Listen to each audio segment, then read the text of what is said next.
Hello there. Thanks for joining us. Welcome to the programme. Well, first it's lunchtime. Teachers and support staff at schools in Derbyshire and Nottinghamshire are staging their first day of strike action over cuts to jobs and pay.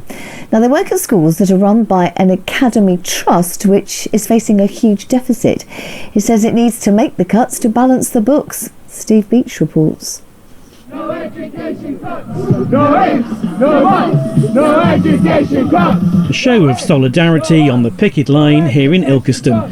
The 600-odd pupils here at St John Houghton Catholic Voluntary Academy aren't in classes today after teachers voted to take strike action over what they say are devastating plans to cut jobs and pay. Up to now, parents and the community didn't know that these cuts were going to come.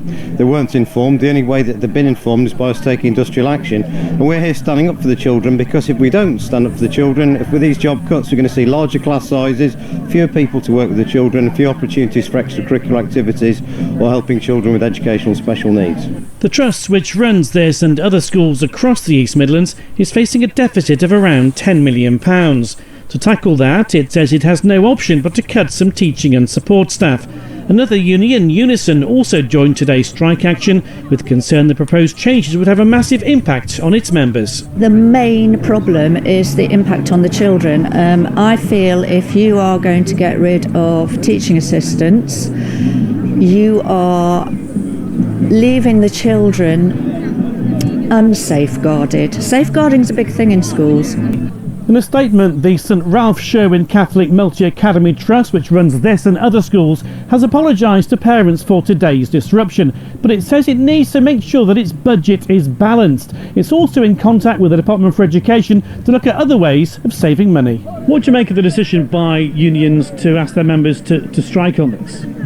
Yeah, go for it. Gosh, they ought to just walk out entirely, and then they'd have to do something about it. It's just disgusting. It's just disgusting, the treatment. Over in Gilbrook in Nottinghamshire, another school closure as a result of today's strike means a day at home for Megan and Francis. He was about to go home. There has to be other ways to reduce these costs. For me, this frontline staff, they're paid so poorly, and what they do is incredible. They're looking at where they can cut costs, and they are simply putting each child as a number. There's this many number in a class, and this is the support that they need. Today's the first day of 8 days of strike action planned by the National Education Union, but it and the Academy Trust are hoping to meet for further talks to see if an agreement can be reached. Steve Beach, BBC East Midlands Today, Ilkeston.